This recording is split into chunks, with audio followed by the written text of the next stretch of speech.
जय श्री राम, हर हर महादेव सभी को। आज की जो वीडियो है वो बीए थर्ड सेमेस्टर स्टूडेंट्स के लिए। हम लोग टर्म्स डिस्कस कर रहे थे, तो उसी में एक टर्म आता है अंडर स्टेटमेंट। तो आइए इसे डिस्कस कर लेते हैं आज। So as the name suggest, under statement यानी कोई स्टेटमेंट जो कि कम लिखा गया हो। जैसे एग्जांपल मैं आपको बताती हूँ। जैसे अगर कोई वैल्यू है किसी ऑब्जेक्ट की 1000 रुपीज़ और आप उसे 100 रुपये बता रहे हो, that's is under statement. Under statement literature में होता क्या है कि जब एक रिटोरिकल डिवाइस है वो, जिसको किसी भी इवेंट के जो वैल्यू है उसको कम करके लिखाया जाता है ना। जैसे कोई चीज़ है, इवेंट हो गई, बहुत बड़ा इवेंट हो गया, बहुत ही एक्सट्रीम डेप्थ है उस चीज़ में, लेकिन आपने उसे बहुत सिंपली छोटे से में करके लिख दिया कि ठीक है, और उसको पढ़ के ऐसा लग रहा है कि डेप्थनेस नहीं है उस चीज़ में। बट द थिंग इज़ कि उस सेंटेंस में बहुत डेप्थ होता। इसमें कभी कभार ऑथर इसे फ़नी बनने के लिए भी यूज़ करता है, या फिर कभी कभार उसको जानबूझ के ऐसा लिखता है ताकि जो रीडर है वो उसको कैच कर पाए और अपने मन में सोचे, उसका अटेंशन ग्रैब करने के लिए, और स्पेशली जो रीडर है उसके इमोशन को बाहर ले आने के लिए ना। मैं आपको एग्जांपल देती हूँ। जो रोमियो एंड जूलियट लिखा गया है विलियम शेक्सपियर के द्वारा, उसमें लास्ट लाइन यही है कि parting is such sweet sorrow. अब सोचो लाइन कितना छोटा सा है, पार्टिंग इज़ स्वीट सॉरो। ये भी लिख सकते थे वो का I am going to kill my self because I can't stand the pain of being away from you, कि मैं अपने आप को मारने जा रहा हूँ क्योंकि मैं तुमसे दूर नहीं रह सकता। समझ में आया? तो ये लिखते तो आपको लगता कि हाँ भाई रियलिटी है, लेकिन इतने छोटे से वर्ड में लिख दिया, ऐसा लग रहा है कि उस इवेंट में, उस चीज़ में डेप्थ बहुत है, लेकिन ऑथर ने उसको वही 1000 वाली चीज़ें को 100 करके लिख दिया है। समझ में आया? It is a description of something as having much और less particularly quality than it does, यानी किसी की क्वालिटी को उससे कम लिखना। वही मैंने बोला कि कोई भी ऐसी चीज़ है जिसमें डेप्थ बहुत है, कोई भी ऐसी चीज़ है जिसकी वैल्यू बहुत है, लेकिन आपने उसको कम लिखा हुआ है, that is called under statement. ठीक है? That often involves representing something as less important, मतलब किसी भी चीज़ को कम इम्पॉर्टेंट दिखाना, कम वैल्यू दिखाना और छोटी दिखाना जितनी की वो है, जितनी की है उससे छोटी दिखाना, उससे लेस इम्पॉर्टेंट दिखाना और लेस वैल्यूएबल दिखाना। ये हाइपरबोल का उल्टा है। हाइपरबोल में हम किसी भी चीज़ को, छोटी चीज़ को बहुत बढ़ा चढ़ा के दिखाते हैं और इसमें बड़ी चीज़ को हम छोटा करके दिखाते हैं, लिखा ऐसा शो करते हैं कि वो लेस इम्पॉर्टेंट है। ठीक?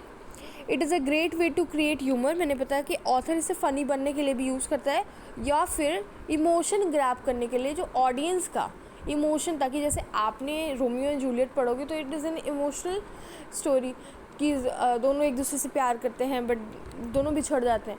तो जब उसे पढ़ोगे तो आप जब लाइन किसी ऐसी चीज़ को देखोगे जिसमें बहुत हल्के फुल्के में लिख दिया है कि भाई हाँ parting is a sweet sorrow, तो आपको नहीं लगेगा कि अरे यार इतनी बड़ी चीज़ को इतने छोटे में लिख दिया है ऑथर ने। तो इससे आप ग्रैब कर पाते हो, आपका अटेंशन ग्रैब भी होता है और आपकी इमोशंस भी बाहर आते हैं। It can be created by comparing something to an extreme event, exaggerating one aspect. इसको ऐसे भी क्रिएट किया जा सकता है किसी एक इवेंट को बहुत बढ़ा चढ़ा के बताना, या फिर किसी का डिस्क्रिप्शन लेस करना। ठीक है? Less descriptive language than what might be expected, यानी कितना एक्सपेक्ट किया जा सकता था उस लाइन में, उसको ना, उसको बहुत लेस डिस्क्रिप्टिव, यानी छोटी सी लाइन में आपने उसे बता दिया है सारी चीज़ें। ठीक? तो आई होप समझ में आ गया होगा अंडर स्टेटमेंट क्या होता है। तो देखो अंडर स्टेटमेंट भी कई तरह के होते हैं, राइट? सो 3 पढ़ेंगे हम। Ironical under statement, comedic under statement and modest under statement. So ironical का नाम समझिए। आयरनी एंड अंडर स्टेटमेंट ये दो बहुत पावरफुल टूल्स हैं, राइटिंग टूल्स हैं। ये क्या करते हैं? ये डेप्थ प्रोवाइड करते हैं किसी भी स्ट्रेट फॉरवर्ड स्टेटमेंट को। जैसे ये जो आपने लिखा है ना, parting is a sweet sorrow by William Shakespeare, ये पता है ये डेप्थ प्रोवाइड कर रहा है, बहुत ही स्ट्रेट फॉरवर्ड सेंटेंस है, बहुत ही स्ट्रेट फॉरवर्ड स्टेटमेंट है, उसको डेप्थ प्रोवाइड कर रहा है, उसको गहराई प्रोवाइड कर रहा है। That is done by ironical under statement. Second comedic, जब आप किसी चीज़ को लाइट लिख देते हो, किसी भी चीज़ को उस ग्रेविटी, उसकी जो डेप्थनेस है उससे कम आप जब इसी चीज़ को लिखते हो तो वो कॉमिक इफेक्ट लेकर आता है, तो वो कॉमेडिक अंडर स्टेटमेंट हो गया, है ना। जैसे कि जैसे कोई रीडर है जो पढ़ रहा है मान लो, और बहुत ही गहरी चीज़ को बहुत ही सिंपली में लिख दिया गया है कि हाँ ठीक है मर गए दोनों। एग्जाम्पल ऐसा कुछ लिख दिया कि they both are now they are not alive, ठीक है। तो आप तो एक्सपेक्ट कर रहे थे एक भारी भरकम लैंग्वेज, तो आप उसको पढ़ के हंसोगे कि ये देखो ये कौन सा राइटर है भाई कि इसने ऐसे ही लिख के छोड़ दिया है, हाँ, फिर हंसने लगेगा वो रीडर। तो that is why humour create करने के लिए ऐसा किया जाता है। The third and the last one is modest understatement. Modest understatement बहुत ही पावरफुल टूल किट है। इसमें क्या होता है कि it is use to communicate humility और इवन सार्काज़म, यानी इसमें सार्कास्टिक बनने के लिए ऑथर मॉडेस्ट अंडरस्टेटमेंट का यूज़ करता है। Author can create more interesting narrative by understating fact. इसमें जो नैरेटिव है उसका, जो ऑथर नैरेटिव है उसका बहुत ही अच्छा इंटरेस्टिंग नैरेटिव बना सकता है किसी भी चीज़ के फैक्ट्स को कम दिखाकर, उसकी वैल्यू कम दिखाकर। तो वो क्या होगा, मॉडेस्ट अंडरस्टेटमेंट हो गया, ठीक है। और रीज़न क्या हो सकता है कि अंडरस्टेटमेंट आखिर ऑथर यूज़ क्यों करते हैं। So author may be trying to be funny, या फिर author want to create contrast और आयरनी, या फिर जानबूझ के ऑथर ने उसे आयरनी क्रिएट करने के लिए इंटेंशनली इस चीज़ को यूज़ किया है, जो कि बहुत इंपॉर्टेंट है, पर जानबूझ के ऐसा किया है। Author may want to downplay a character achievement और qualities to make them more relative.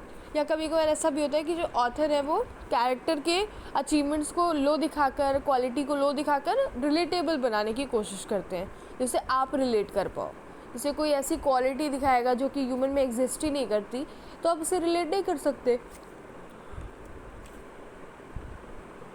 तो वो ऐसी कोई क्वालिटी दिखाएगा जो ह्यूमन बींग्स में होती है, जैसे ह्यूमन की कमियां भी हो सकती हैं, ठीक है।